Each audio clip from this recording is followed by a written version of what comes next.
Hello, my name is Barbara Allen and welcome to Born to Win. Today we have an amazing guest named Carleen Bennett who has triumphed through domestic violence. Hi Carleen. Hello, Barbara. Hi, thank you for coming to the show. Carleen, tell us a bit about your upbringing. My upbringing was that I'm one of nine. I'm the first child of 9 children. And my parents are of West Indian heritage. They came from Jamaica. And they came here in the 1950s and started their own home and then started having children. And as we were growing, we realised that things weren't quite right. Even going to school, people would want to belittle us, if you like, because my mom seemed to keep having children. So by the time she got to her 7th child, Barbara, it happened that she had to go to hospital because she fell ill. Now, when she went to the hospital, we noticed that our dad was behaving quite oddly, and then he wouldn't let us into the bedroom, into their bedroom, for an example. And then one day he called us about 3 days into her stay in hospital, and he gathered us in our bedroom against a cupboard, our wardrobe, which was cupboard at that time. And he said to us, "I have a lady here staying with us. She's come here to look after you and help me with you. Do not tell your mother, because if you tell your mother, I will beat you. Beat all of you." Wow. And from then we realised that we had a problem here. But as children, you're scared, so you don't say anything. Do you remember how old you were at the time? I was about 7 at the time. Wow. Yeah. And so for a little child, that's quite overwhelming. Absolutely. But you knew that you couldn't say anything. Yeah. And then he started drinking heavily because when my mum found out, she came out of hospital and a neighbour told her. So then once the neighbour had told her that there's a lady been staying at your house, and my mother came and confronted us, at first we denied it, but then she offered us sweeties and all sorts of nonsense. And then we gave in to the offer of sweets and told her, yeah, there was a lady staying here. And then she confronted my father. Now, once he was confronted with this, he then became a completely different man. He started drinking, then he started becoming violent, and then the beating started. And Who was he beating? my mother. He started beating my mother. He would drag her by her hair. He would throw her across the room, and we were all quite young at that stage. And were you the old? Were you? Are you? Where do you I'm fall? the first child. So you are the oldest. I'm the oldest. So I'm just so in seeing Dad doing what he did. Yeah. And you are the oldest. Yeah. Wasn't there also wasn't that a lot of pressure? Yeah. Because aren't you responsible for the rest of the Absolutely. children? I felt responsible for the rest of the children, and we all then started to kind of gel together. Right. And we all wanted to help Mum. That was the frustration. Watching this man drink, and we knew that he was going off to his second family when he left the house, and the violence and the swearing, and it was quite horrendous. And I remember one particular evening, because my mother was always in the church. And one particular evening, we'd gone to church. She always took us with her. And we'd gone to church and we came home, and my father was in the bed sleeping.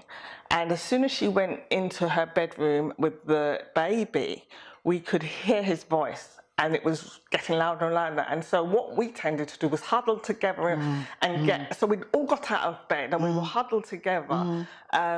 And we were standing in the passage thinking, oh, what can we do? What can we do? And the next thing we knew is that my mother came running out of the room with my father behind her. I've run down behind her down the stairs. He's chucked a chair down the stairs and he's got a pair of scissors in his hand.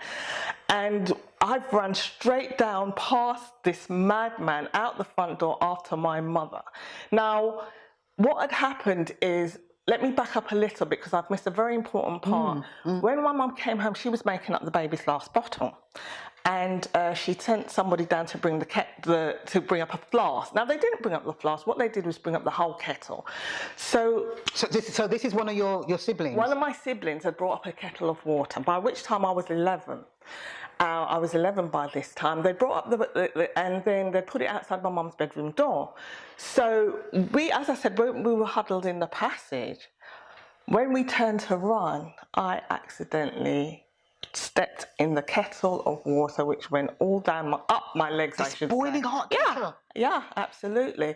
And at the time, I didn't know I sustained injuries because you are in fight or flight.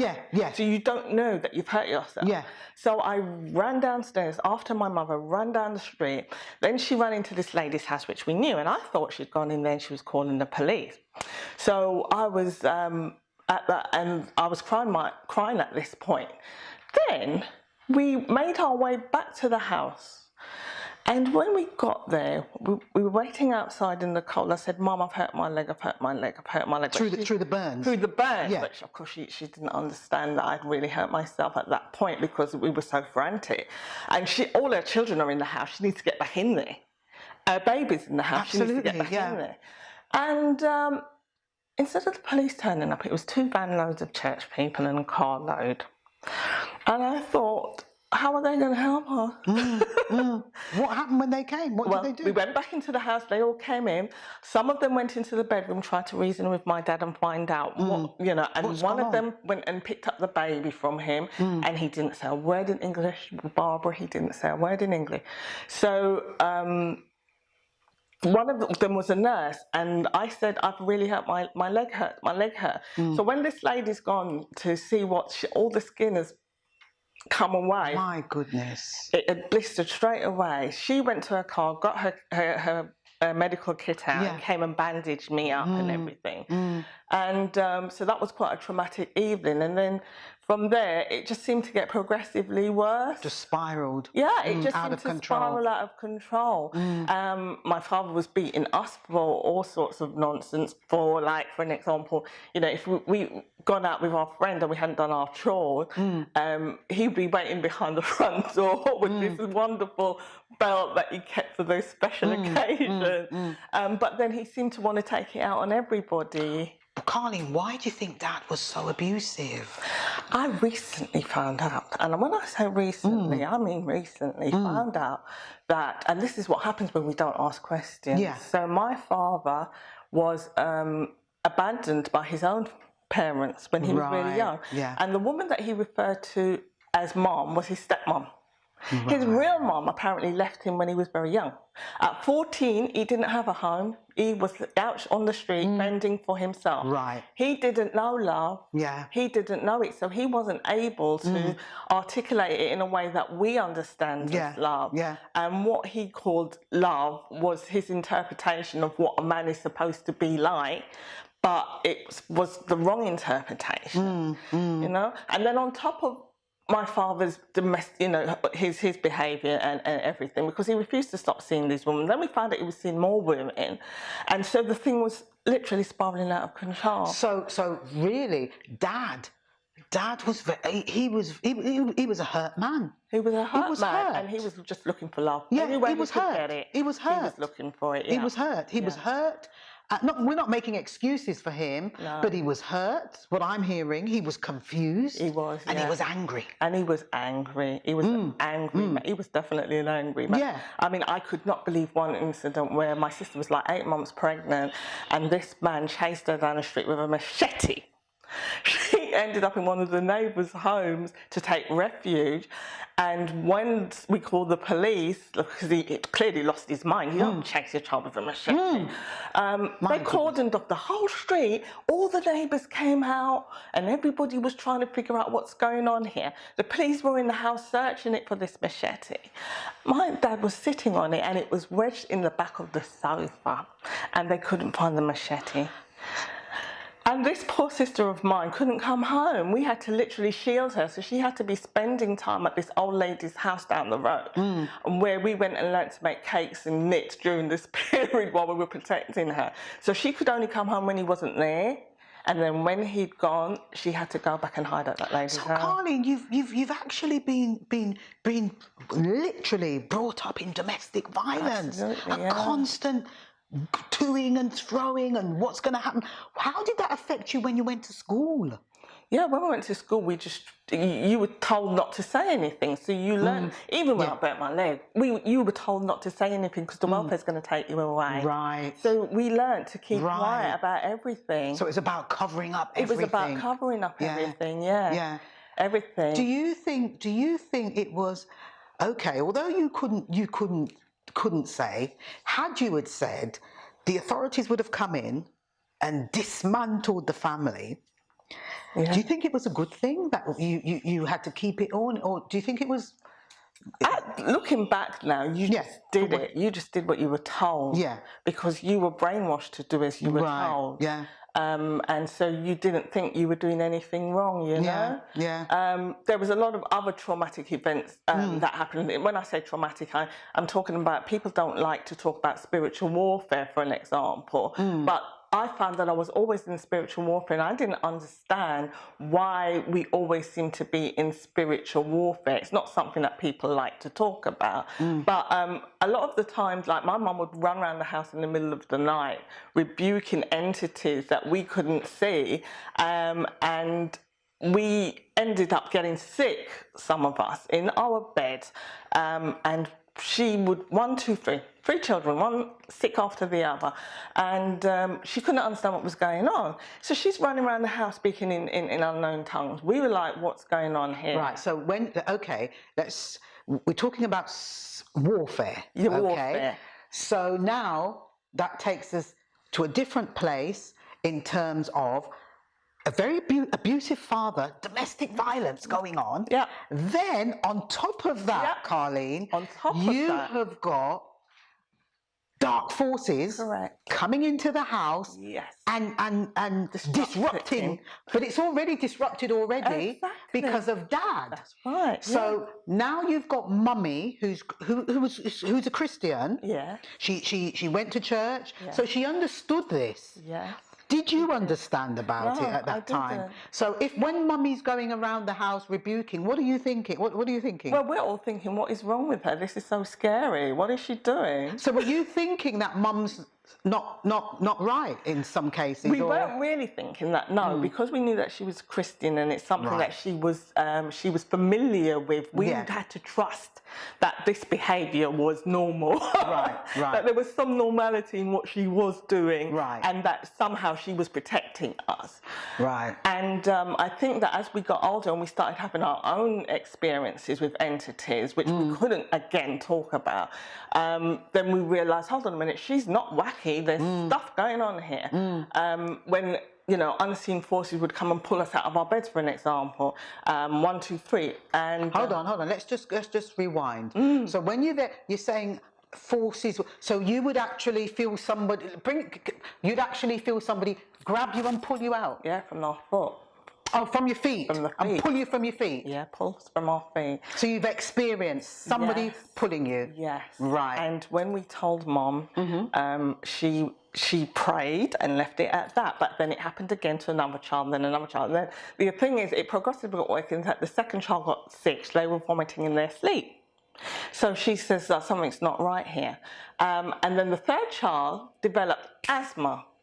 Just in an instant. It was crazy how that happened. Nobody has asthma. We don't have it in our family. And we realized, she said something. So she's gone into the bed now, put us in another bedroom. And once she's gone in the bed, it happened to her.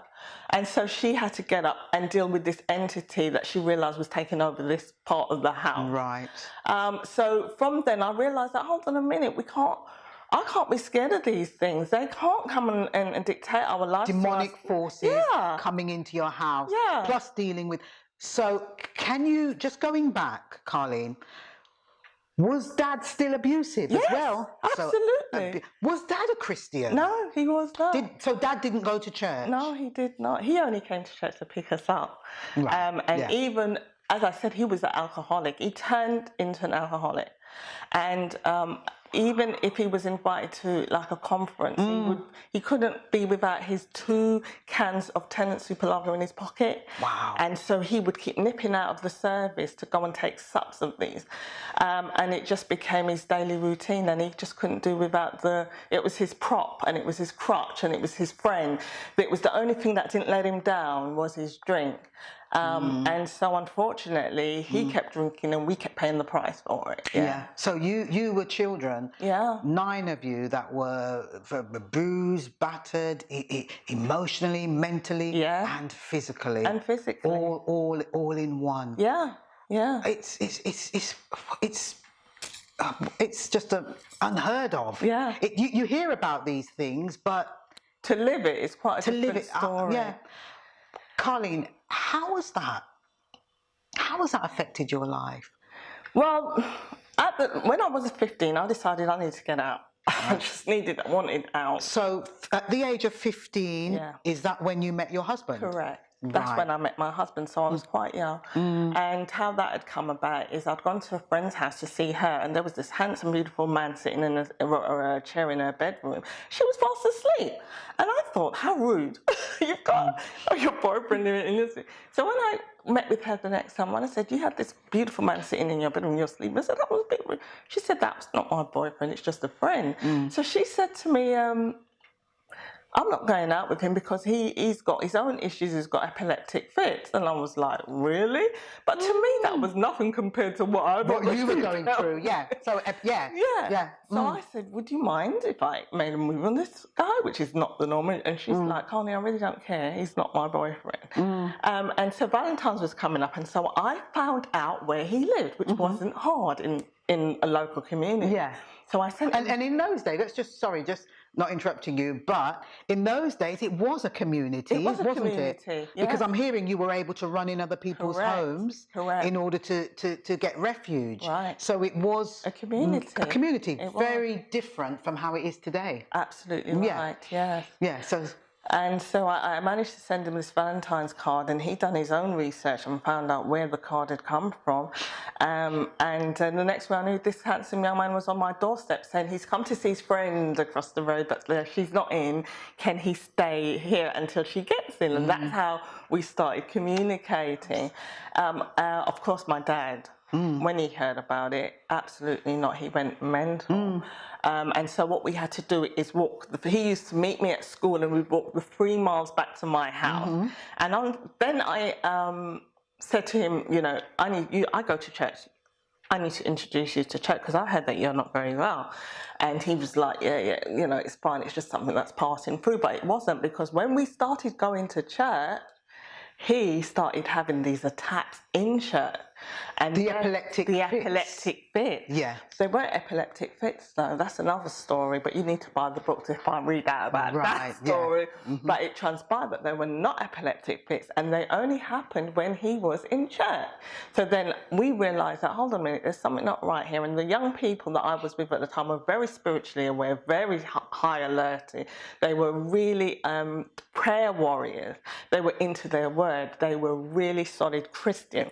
So we all had to go on fasting and prayer to get these entities out of him. Wow. And we eventually did. Wow. We eventually did. So is no longer epileptic fits? No. I could never have married him if he was. Wow. No, he got delivered before we got married. And this is the man that you've been married to how many years? 33 years. 33 years. Yes, 33 and years. 2 children? 2 children. 2 boys? 2 boys, yes. Wow. We have. And also, you're a minister, aren't you? I'm a minister of the gospel, yes. Have been for a while, but with all the experiences I had, I knew I needed to do something with this gift that I had in me, because when things started to come around, then I could feel them too, and I knew I needed to deal with them. So I had to learn what my mum had and said, God, whatever my mum has, then, you know, I want it. And when you say whatever your mum had, the power to be able to deal with. So you saw your mum deliver her children. She wasn't, to deliver her children, and from their sicknesses. From their sicknesses. And you saw it work. Yes, and I saw. So then you wanted what mum had. Yes, I wanted to be able to do that. Then I learned that my grandfather operated in the same gift.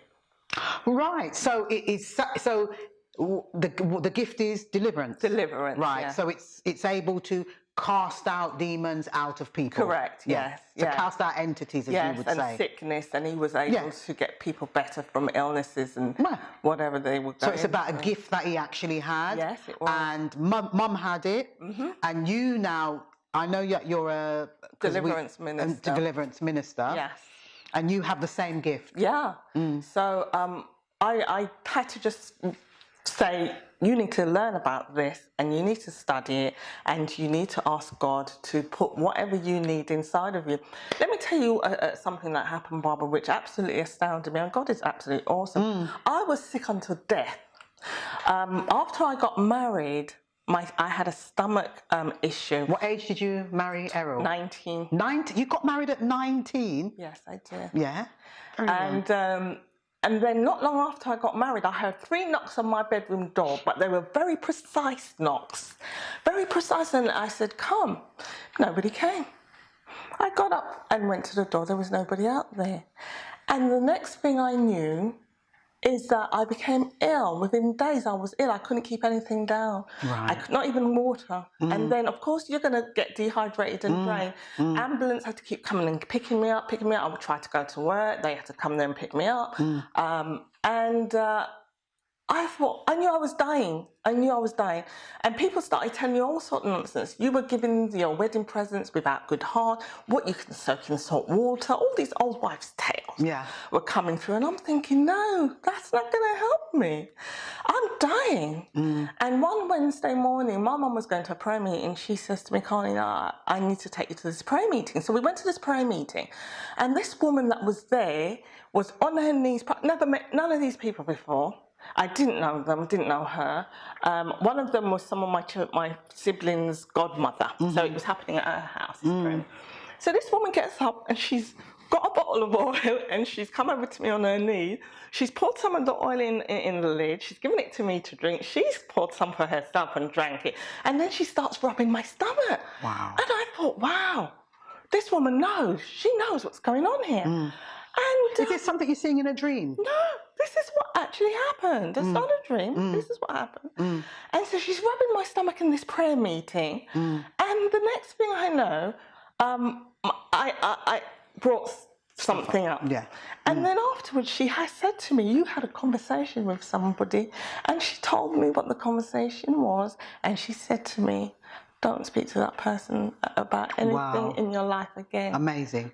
And this is at 19, is this around about 19? I was about 21. Right, so you've understood fully, when I say fully, you've got a good understanding about entities. Correct. Going back to entities. Yeah. You've got a good understanding. Yeah. From what I'm understanding is it's not about just you alone and you're just going through life and wanting to get on.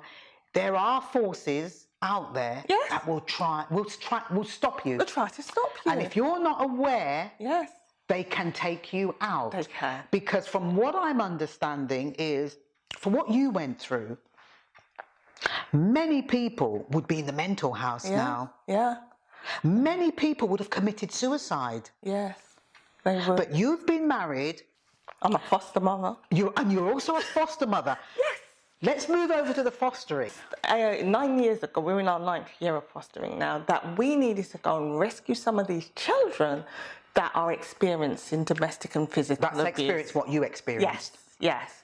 And so we made up our mind that we needed to do this, go and rescue these children, see what we can do to help them.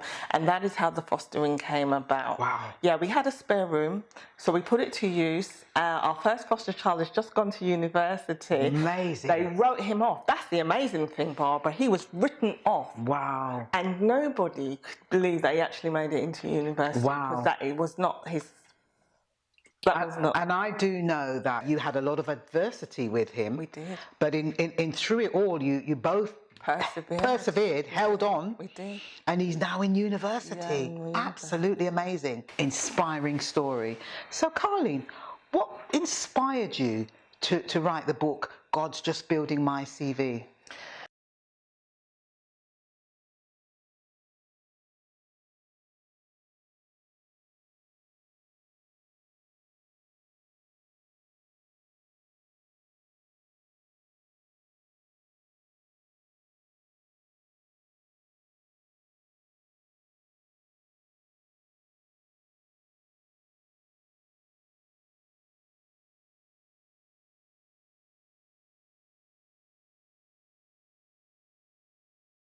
Yeah. Right, people that come for People that come for deliverance. Right.